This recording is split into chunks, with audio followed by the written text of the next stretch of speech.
How can average working citizens like us, how can we reform our unjust financial system to erode the wealth and power of big banks, traditional corporations, and the super rich, and redistribute that wealth and power to average working citizens without relying on politicians or regulations?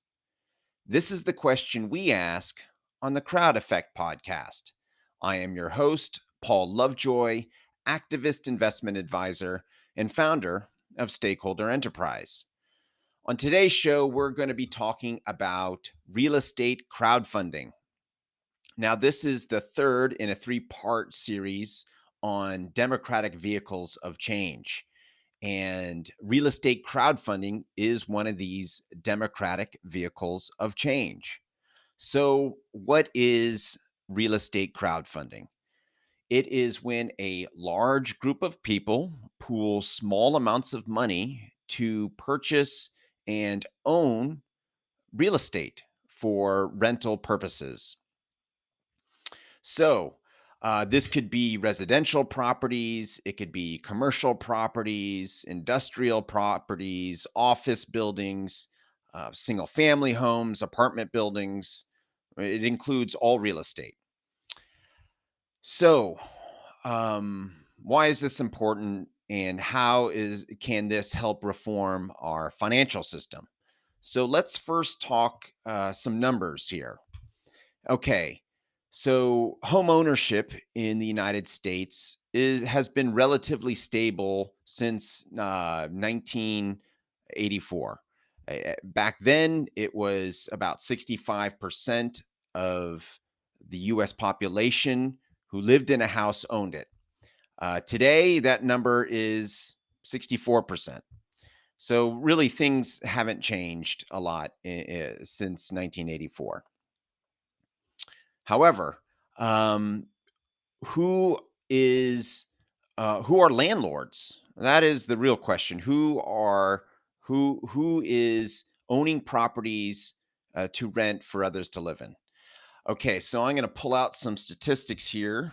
According to the 2018 IRS income tax data, there are 10.3 million individuals that are landlords.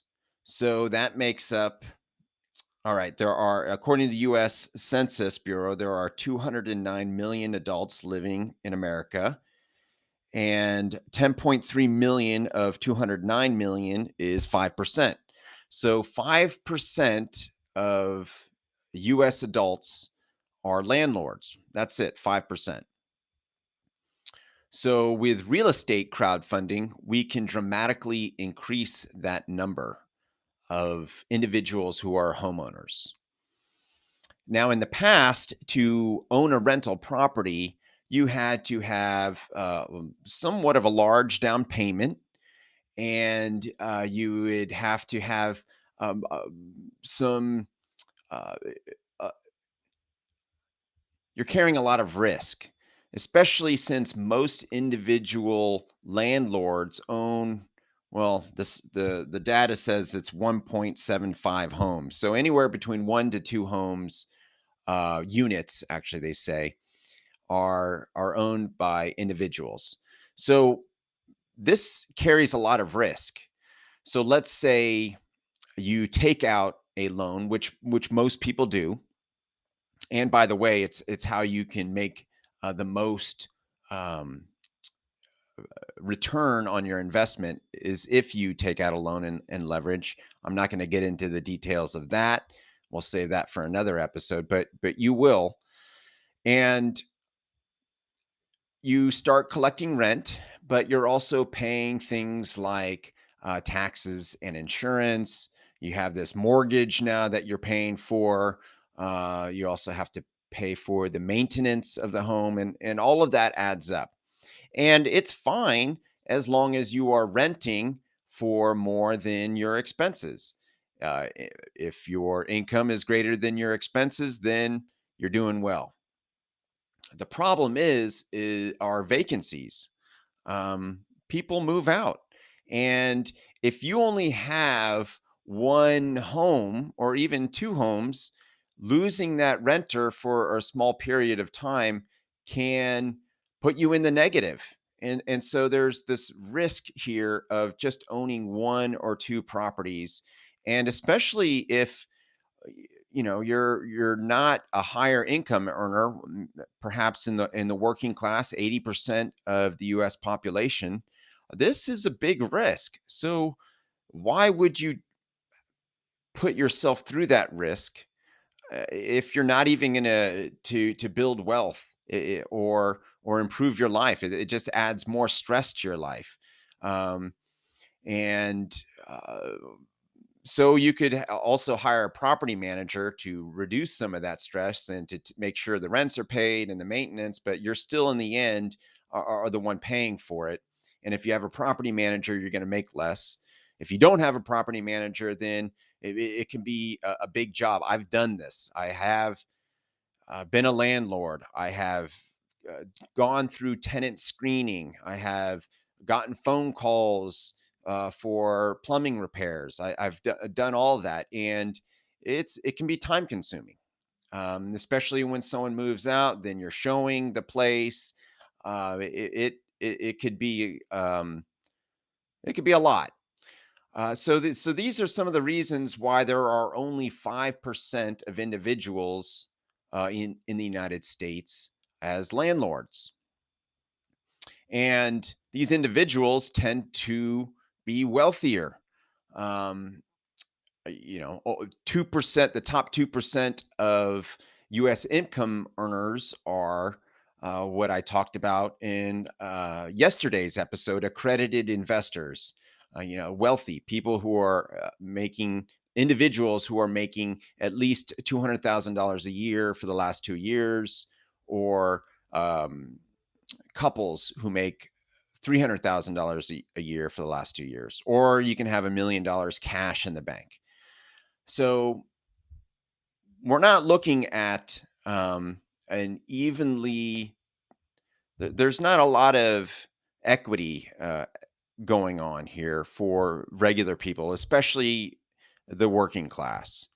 So real estate crowdfunding is very exciting because this is an excellent way to build wealth. There are platforms where you could be a fractional homeowner for as little as $100, which is incredible. So let's say you need to put $20,000 down payment on owning a single rental home.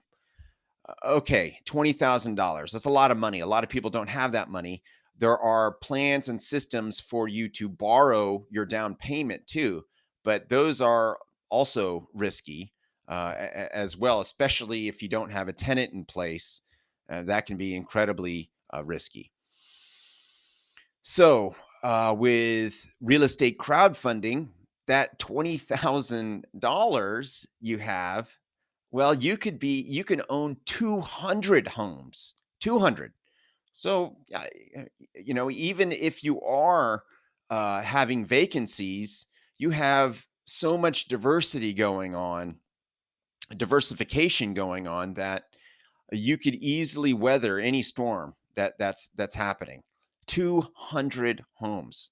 That is quite a big difference than owning just one home. 200. Yes, it's fractional, but uh, you are not only getting rent from this, but you're also getting appreciation. The value of homes it increases. That's just the way real estate works. There are also certain tax benefits that landlords get. Um, mm, and this is also a way for the average person, the average working citizen, to get in on some of these tax breaks. So real estate craft. So, and who are renting? Who are the renters? Well, according to the Pew Research Center, um, there are mainly young single people, people below the age of 35 who live alone. That is your typical renter. And Uh, so let's say you're a typical renter, young and live alone. You could also be a landlord now with real estate crowdfunding. In fact, you could be making $30,000 a year and be a landlord, uh, a fractional owner of an office building. And you could be renting to a multi-billion-dollar corporation. This really turns the status quo on its head. It allows uh, just about anyone with $100 to become a landlord and have a corporation pay you, which certainly changes the way the landscape is looks. So, real estate crowdfunding. It is an exciting time to be able to own a home, even if you're a renter. And it's only there's only more platforms that are becoming available, and it's just becoming easier and easier to do this. So that is a quick um, lesson on real estate crowdfunding. If you would like to learn more about real estate crowdfunding, you can always visit my website, stakeholderenterprise.com. In the meantime, I am a crowd investor and I see you are one too.